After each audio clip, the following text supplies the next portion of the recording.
Olá, pessoal. Meu nome é Beatriz e eu serei a professora de vocês aqui neste curso. Aqui a gente vai conhecer um pouquinho mais sobre a robótica, a gente vai falar sobre a criação de robôs, vamos falar sobre automatização, codificação, vamos passar por alguns conceitos que você precisa saber sobre a robótica, sobre a automação, como que se constrói os robôs e tudo aquilo que você precisa para trabalhar de ferramentas, de layout, codificação, a gente vai falar aqui neste curso, tá? Sobre o conceito, os primeiros conceitos que a gente vai passar aqui hoje é sobre a robótica e de onde vem a robótica. Então, o primeiro conceito sobre robótica, a primeira palavra proferida do termo robótica, foi numa obra no início do século XX, uma obra de ficção que se chamava O Mentiroso. É uma obra livro, né? Esse é o escritor Isaac Asimov. Ele fez e chamou que ele fez essa obra e deu à palavra robótica o sentido de que qualquer automação feita que pudesse ser substituída ou pudesse gerar algum tipo de ganho a mais que não poderia ser feito com o ser humano, seria considerado uma arte da robótica. Então, o autor ele apresentou essa palavra de robótica e foi ele que apresentou também a robótica no campo da ficção científica. Então, sobre robótica, leis de robóticas, os robôs, como são criados, tudo isso foi feito através da inserção, né, dessa palavra através do Isaac Asimov. Então, a robótica ela é um termo novo, se formos considerar algum tempo, um tempo de 10 anos, um tempo novo, mas ela já é algo que vem sendo estudado e vem sendo aprimorado há muito tempo. Então, esse é um pouquinho do conceito para vocês de robótica. E a gente também precisa saber para que serve, né, a robótica no nosso dia a dia. Ela tem ali suas aplicações nas mais diversas áreas. A primeira área que a gente costuma falar quando a gente fala de robótica é a produção industrial. Até as grandes empresas atualmente utilizam e preferem utilizar a robótica para substituição ou até automatização de alguns processos. E também a gente costuma utilizar no nosso dia a dia, desde 2015 para cá, atividades domésticas com robô. Então, você pode perceber que algumas pessoas já têm uma câmera, já têm um robô aspirador. Então, ele já tem ali alguns conceitos que automatizam certas tarefas do dia a dia dentro da nossa casa. Isso começou ali desde a primeira revolução industrial, né? Então, robôs e outros equipamentos eles foram sendo produzidos, né? Começaram a ser produzidos e sendo utilizados para aumentar produtividade. Então, toda vez que pensamos em robótica, que pensamos em robôs, pensamos em automação, estamos sempre conversando e trazendo o conceito de produtividade e aumento de produtividade, certo? Então, o que a gente quer com esses robôs, com essa automação, com essa robótica, é criar esse aumento na produtividade. Então, por isso a gente estuda esses conceitos e a gente vê a sua aplicação, tanto na área industrial, na indústria mesmo, nos galpões, tanto nos locais quanto nos processos, e também na atividade doméstica. Então, a gente utiliza a robótica nesses dois cenários. A automação e a robótica, né? Como a gente vai definir esses dois conceitos para trabalhar daqui para frente? A automação a gente vai estar sempre relacionando ela com o uso de processos computacionais, então pode ser eles programações ou diversos outros papéis com equipamentos externos, tá? Eu vou até falar para vocês um pouquinho mais sobre essas ferramentas. Então, a gente utiliza esses processos computacionais e de hardware, que são essas ferramentas, para acelerar, deixar automático, criar alguns processos de produção e de automatização que facilitam o nosso dia a dia para certa finalidade. Então, toda vez que a gente pensa em fazer algum processo para automatizar, a gente vai ter um ganho de tempo e um aumento nessa qualidade do serviço entregue, tá? Robotização. Costumamos falar sobre robotização, que seria a substituição dos operadores por máquinas. Então, quando a gente está relacionando a robotização, a gente está falando sobre substituição. Então, o serviço que antes, por exemplo, apertar uma porca, apertar um parafuso em certa parte da linha de produção, a gente adiciona um robô e a gente faz a robotização, que é a substituição da pessoa, do ser humano, por uma máquina que faz o mesmo processo, tá? Então, a gente tem essa diferença entre a robotização e a automação. Em ambas, a gente visa sempre o ganho da produtividade. Então, se tem um ganho de produtividade ali, se a gente consegue executar aquela tarefa em menos tempo e com a mesma qualidade ou até superior, a gente está falando desses dois termos, certo?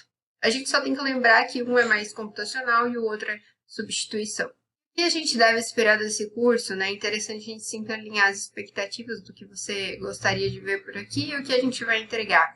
Ambos os assuntos vão ser abordados aqui, então não se preocupe se você pensa que seu caminho é mais para robótica ou é mais para automação, a gente vai ver ambos os assuntos aqui, porque eles andam em paralelo e você vai utilizar as mesmas ferramentas e as mesmas codificações em ambos os lados, seja robótica, seja automação.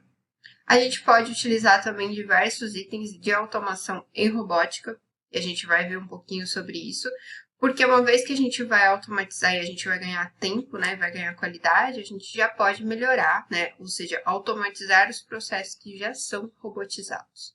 Então isso é bem interessante, essa é uma área bem legal, que está sendo explorada agora nesse momento. Então, com isso a gente vai ganhar um passo à frente aí no nosso mercado, vocês vão ter um conhecimento que está acima de apenas automatizar e apenas robotizar, e sim unir os dois, certo? Falando um pouquinho agora sobre equipamentos. Quais equipamentos eu vou utilizar então? A gente vai utilizar vários equipamentos. Os principais o principal é o Arduino e o ESP32 ou o ESP8266, vou mostrar para vocês os dois. Eles são primordiais porque eles têm uma alta capacidade de produzir e processar informações, que é o que eu vou precisar no momento que eu estiver programando. Então, o principal, se você tiver uma placa de Arduino Uno, ou um Arduino Nano, ou um ESP8266, que eu vou passar para vocês, é o suficiente para fazer todas as sketches, todos os códigos que eu vou apresentar, certo?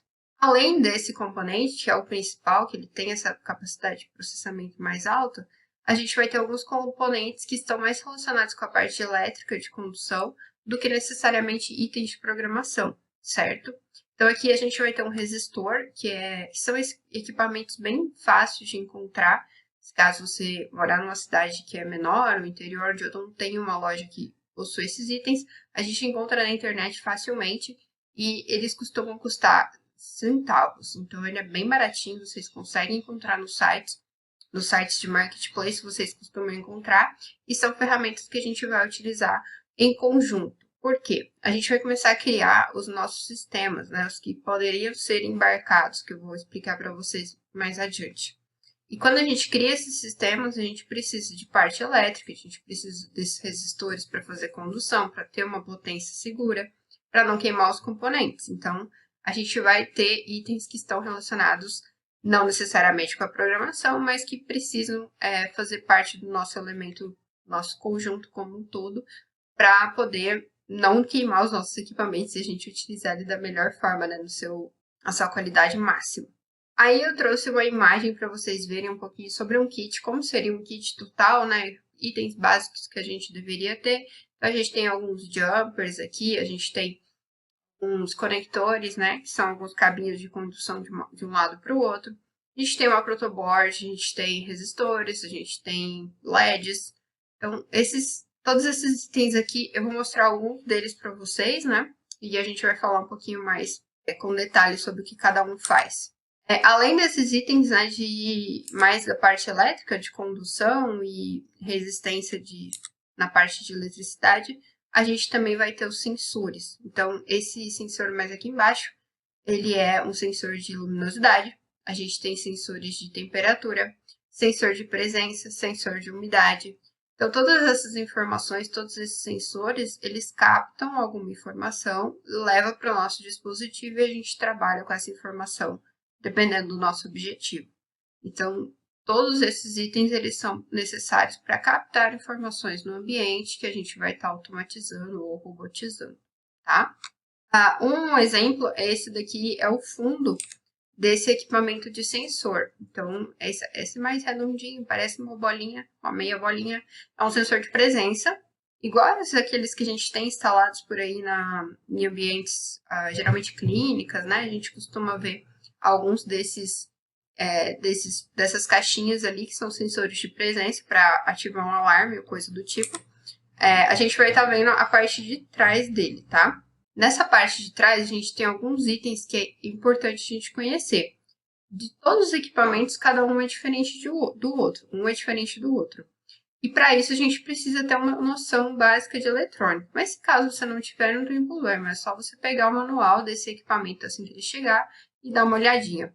Então, a gente tem ali as entradas, né, que vai de 5 a 20 volts, o sinal de saída, o GND, o auto reset, sem o reset, são configurações que você pode fazer e utilizar ou não, a distância de leitura, o temporizador de saída. Então, esses são alguns componentes que vêm por debaixo ali desse elemento e a gente vai utilizar ele, tem que aplicar no lugar certo, tá bem?